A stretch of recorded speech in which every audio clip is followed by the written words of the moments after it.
अगर कल सुबह आप उठते हो, आदत के हिसाब से फोन उठाते हो, स्क्रीन अनलॉक करते हो और WhatsApp loading, Instagram loading, YouTube loading, आप सोचते हो नेटवर्क इश्यू होगा, flight mode on off, wifi change, restart, लेकिन 10 मिनट, 30 मिनट, 1 घंटा कुछ भी ठीक नहीं होता।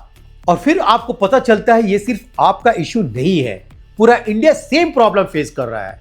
No payment, no communication, no updates, और सबसे डेंजरस चीज अनसर्टेनिटी। किसी को समझ नहीं आ रहा हो क्या रहा है और कब ठीक होगा। ये कोई इमेजिनेशन नहीं है, ये एक रियल पॉसिबिलिटी है। और इसकी कहानी शुरू होती है समुद्र के नीचे। आप सोचते हैं इंटरनेट इनविजिबल है, क्लाउड में है, सैटेलाइट से आता है, लेकिन सच दुनिया का ऑलमोस्ट पूरा internet under sea fibre optic cable से चलता है। सैटेलाइट सिर्फ 102%, बाकी सब केबल्स। ये केबल समुद्र के नीचे बिछती होती है, हजारों किलोमीटर तक कॉन्टिनेंट को कनेक्ट करती है, India, middle east, Europe, America.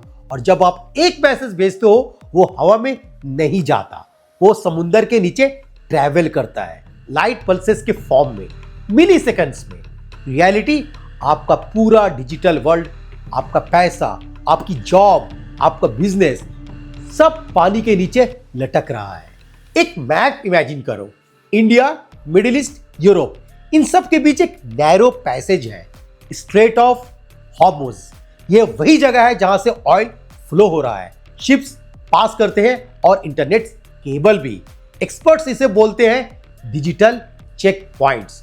और अब ये रीजन वॉर टेंशन में है, Iran, Israel, America. Internet be next. Because beyond missiles and markets, the real choke point lies underwater. The Red Sea and the Strait of Hormuz are missiles, Naval activities, military presence, और इसी जगह के नीचे वो cables भी जिन पर आपका internet depend करता है। जहां से दुनिया चलती है वही जगह है जो सबसे ज्यादा अनस्टेबल है। आपने सुना होगा, केबल कट हो गया तो इंटरनेट स्लो हो जाएगा।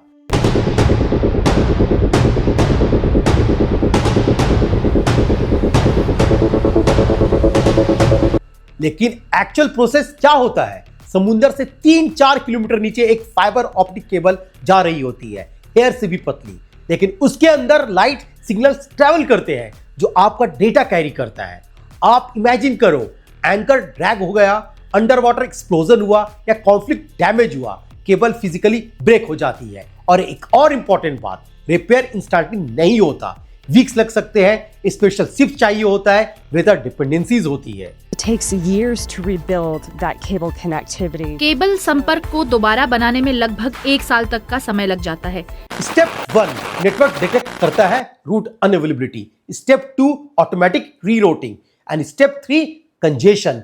सोचो, हाईवे 2 लेन रोड पर 6 लेन ट्रैफिक आ गया है। Step 4 latency spike, step 5 packet loss, result buffering, payment failure, app crash.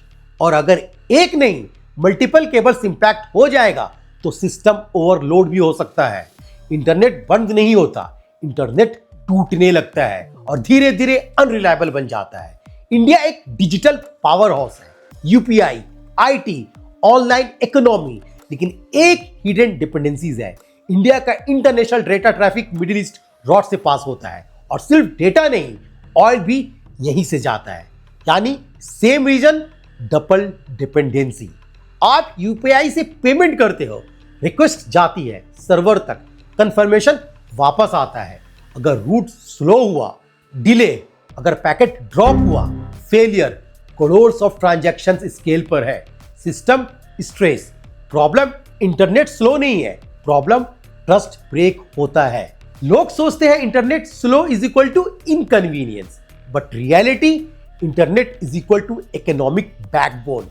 Delay, retry, load spike, failure और ट्रस्ट ब्रेकडाउन।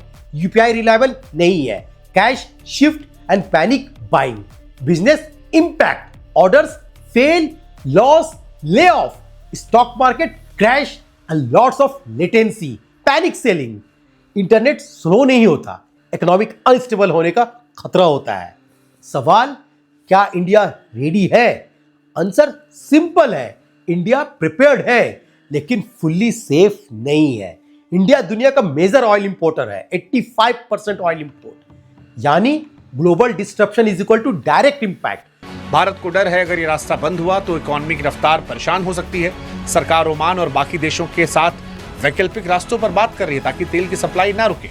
लेकिन इंडिया ने प्रिपरेशन की है, diversified oil sourcing, strategic reserves, multiple supplier.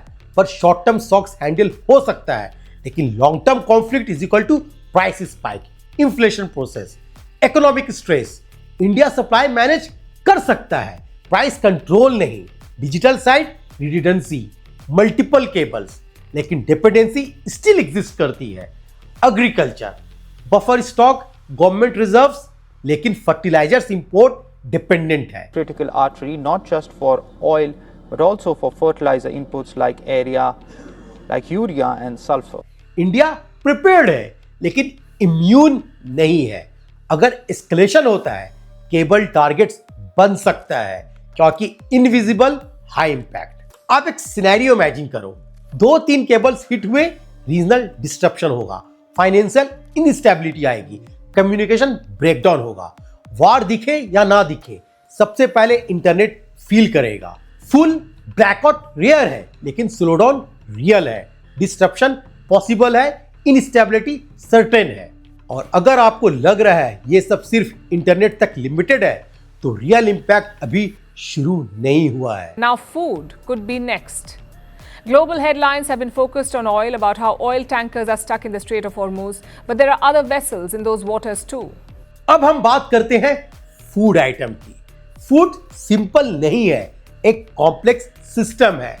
Farm, fuel, fertiliser, transport, storage, distribution, हर stage dependent है। Fuel पर, logistics पर, stability के ऊपर।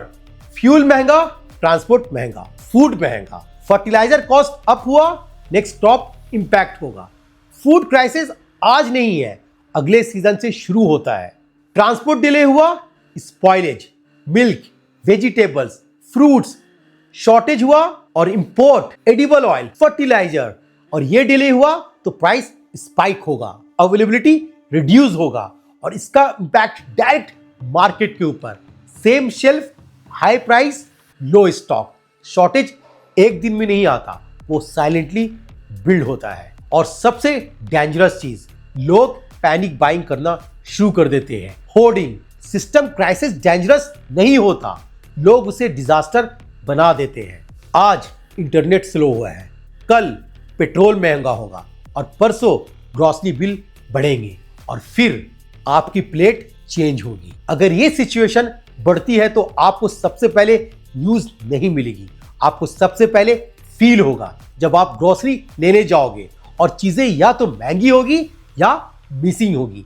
ये वार दिखेगा नहीं, ये डायरेक्ट फील होगा।